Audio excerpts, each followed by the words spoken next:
Today we are going to portray as cats, running around taking out rodents during the French Revolution. I mean, just there, I am already in and hooked. I want to know more. And that is what this video is about, to get to know more about cats of Mont Saint Michel. You are cats, we are going to take out rodents, and in this video I'm going to show you how to set up the game, how you play the game, and what you can actually do in this cute little bloody game here. So let's just take a look at this.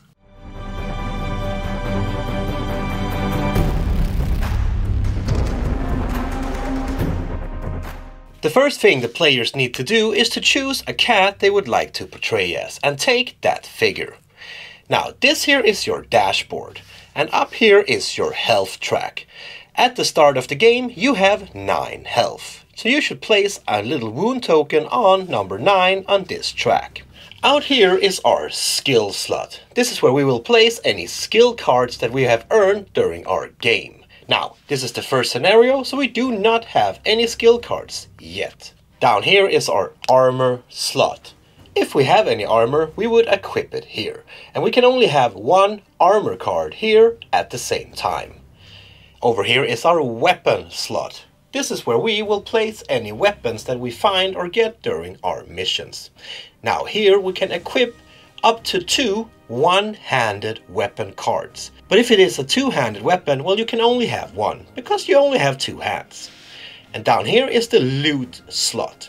Now here you would place any loot cards that you would get during the game. Over here you have the stats that you use when you attack with no weapons, meaning just your hands. I will show you more about this in a little bit. Lastly, we have a little portrait of your hero. Also the name of the hero below. Next we need to open the scenario book and find the scenario that we are going to play. In this case here, it is the first scenario, the Dawn Patrol. So on the right side we have the map itself. This is where the battle will happen. And on the left side we have some information about this scenario that will help us with the setup, but also tell us what is gonna happen here. Up here we have the number of the scenario. We have the name, but we also have loot 1. This means which loot cards that should be available during this mission. Underneath that we have an introduction text telling us a little bit about this scenario. Next we have the army pool. This refers to these tokens right here. Now as you can see, there is a little picture on one side indicating what enemy you are facing. But on the other side there is a question mark, because you never really know what you're facing. Unless, in this case here, it's all the same, of course. Under setup we can see if there's any other things than the normal setup that we need to do. In this case there are none. Then we have spawn. Here we can see information on when and where the enemies will spawn out on the map. Now the standard rule here refers to the round track, because on the round track you can find some letters. Here there's only an S, but sometimes you have S1 and S2 as well. Every time you reach one of these numbers, you should draw a vermin marker. Vermin markers start on the board face down with the question mark facing up, so you do not know what is under this marker. But when you move out on the board and when you come in to line of sight of these markers, well, they will be flipped up and they will show you what enemy you are facing from the vermin pool, and place it face down on all the squares marked with that letter. Next we have objectives. Now these are the objectives that you need to complete to be able to complete the scenario. Under that we have special rules, and that is any special rules that applies to this scenario only. Up here we have between scenarios. Now that is whatever happens to your heroes between this scenario and the next scenario. And under that an exit text.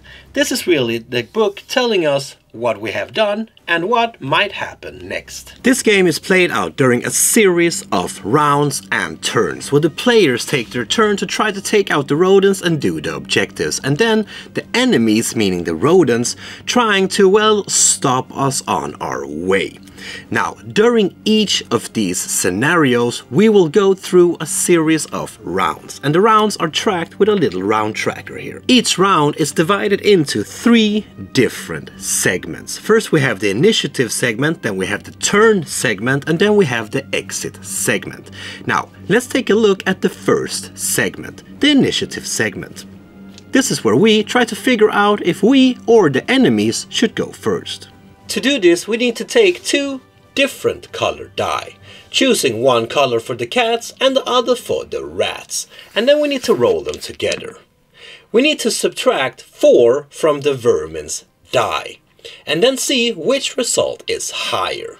The higher roll gains the initiative and will be able to choose who takes the first turn. And that was the first segment. It goes quite fast. Now, once we know who will go first, we are ready to go into segment number 2. This is the turn segment.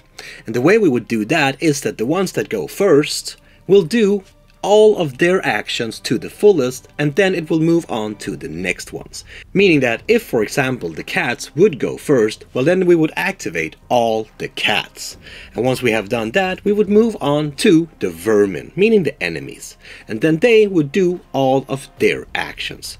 But what can you actually do during your turn? Well, let's take a look at that. The first thing we need to do during our turn is to remove any status tokens, except the stun token. So if we have any status tokens except the stun token, we would remove them now. And then we would activate each cat. And we will activate one cat to the fullest, meaning that we will use all of that cat's actions points, and then we would move on to the next cat and do the same. Now, all of these cats have 2 action points each. And depending on what actions they do during their turn, it will cost them a certain amount of action points. Let's first take a look at how you actually move your cat. This map here is divided into small squares, but also bigger squares. And depending on which movement action you choose on your cat, you can move different amount of steps, but it will also cost you different amount of action points. The first movement I want to show you is prowling. If you choose this one, it will cost you 1 action point, and it will only let you move 1 step to another one of these small little squares. If an enemy would be in a square next to you, meaning adjacent to you, or in the same space as you, well, then you would need to use the prowling movement. And when you move your cat, diagonal movement is not allowed. The next movement is striding. Here you can choose any adjacent small or big square to move into.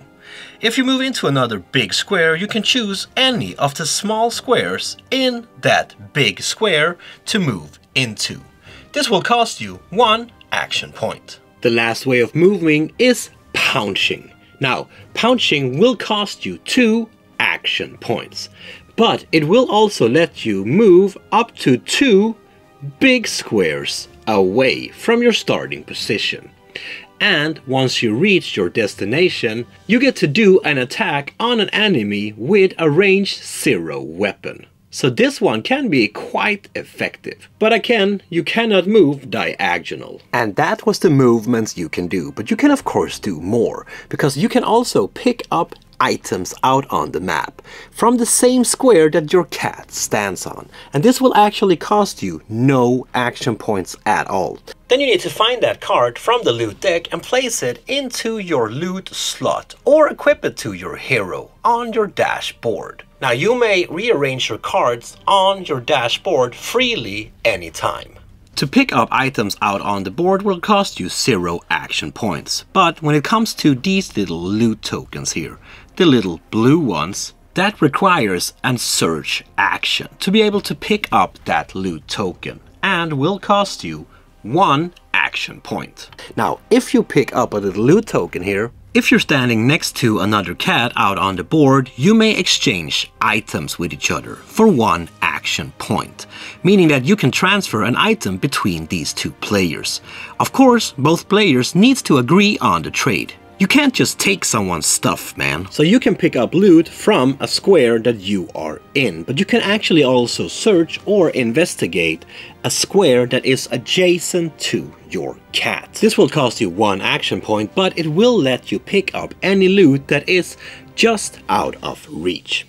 Now, besides moving and searching and picking up loot, we can of course also attack our enemies. Let's take a look at how we do that. So this here could be your future weapon. Now, up here we see the name of the weapon. Down here we see an artwork of the weapon. Up here we see a price. This is the purchase price of this weapon if you buy it at the tavern. Up here we have a little symbol of a die and a number. This is the number of attack die you will roll when you attack with this weapon.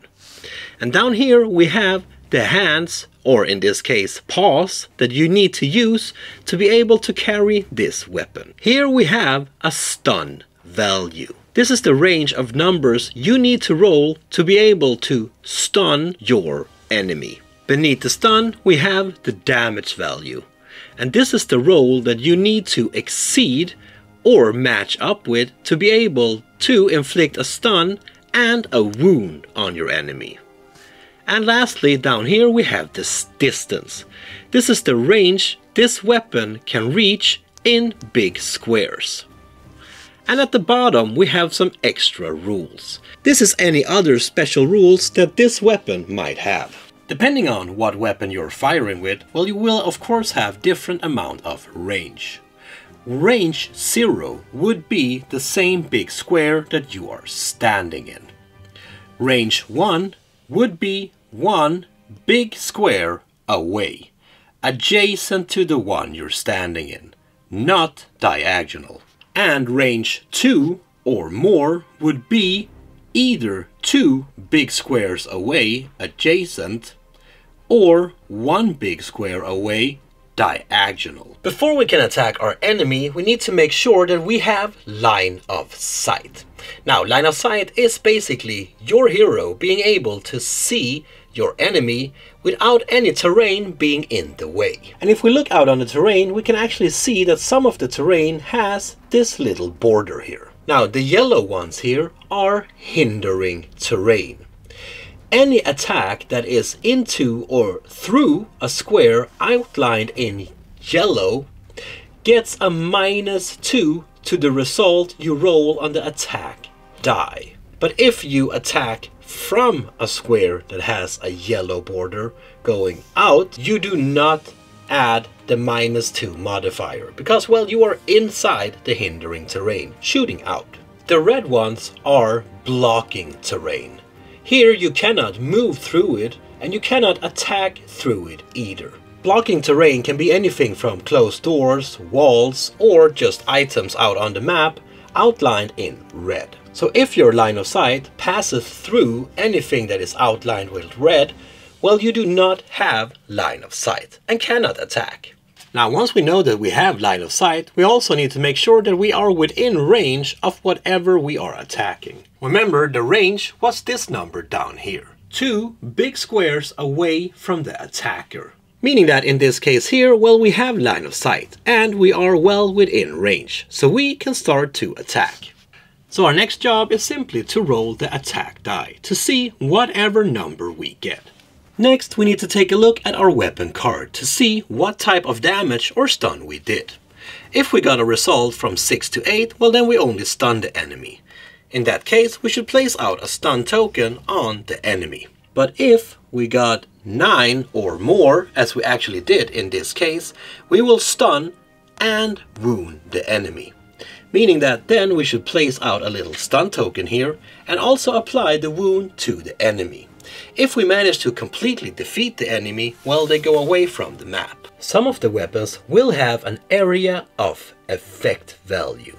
Meaning that in this case, you can actually hit several enemies that are within the same big square. So in this case here, you need to roll 1 die for each enemy within this big square. And actually, or hopefully, wound and stun one by one. But before you determine the actual result of your attack, you also need to add modifiers, remember? Because you might be firing through hindering terrain, which will give you a -2. But if you are firing on a stunned enemy, well then you would get a +3 modifier instead. So before you add the value, well, make sure that you have gone through all the modifiers so you get the correct value. And that's the way you attack. Not that hard, right?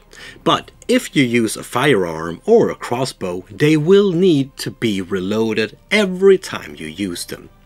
And then you need to put a little token on that weapon showing that you have not reloaded that weapon just yet. And reloading the weapon will actually cost you 2 action points, which is quite expensive. So use your weapon with care, my friend. And that is a cat's turn. You can move, you can attack, you can fight, you can reload, get loot, and so on.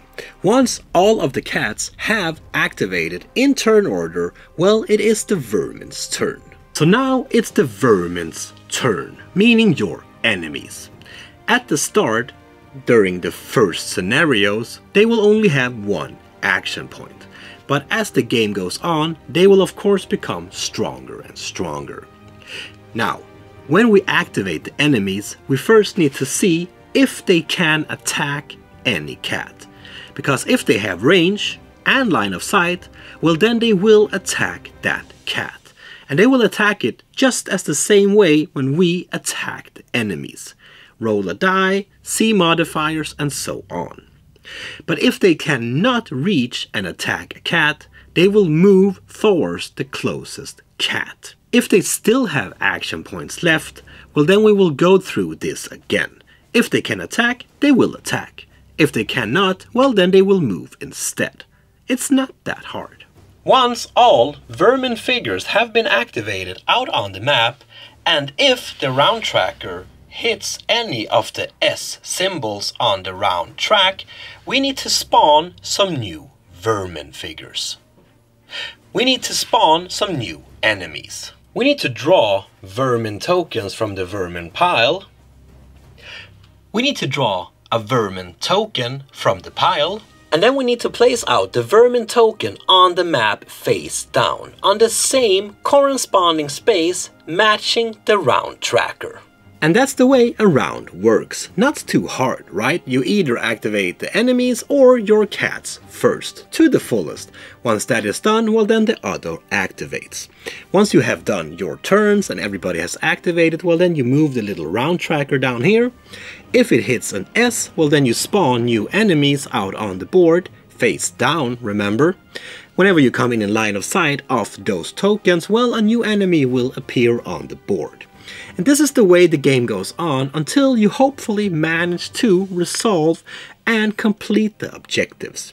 At the start of the game, your cats are of course low levels. I mean, they are level 0. But as you go on in the game and complete scenarios, they will raise in level. And every time they raise in level, well, they might be able to get a new skill cards. These skill cards are specific to each cat, meaning that Leon here has his own skill cards. And when he has the right level, well then he can take that skill card and put it next to his board, giving him some kind of extra modifier or extra ability for future scenarios. So now that we're done with the scenario, we're done, right? Well, no, not quite, because in between the scenarios there is a, well, in between scenarios phase. Here we get to do some events. We get a chance to heal ourselves, and we also get a chance to buy some new stuff.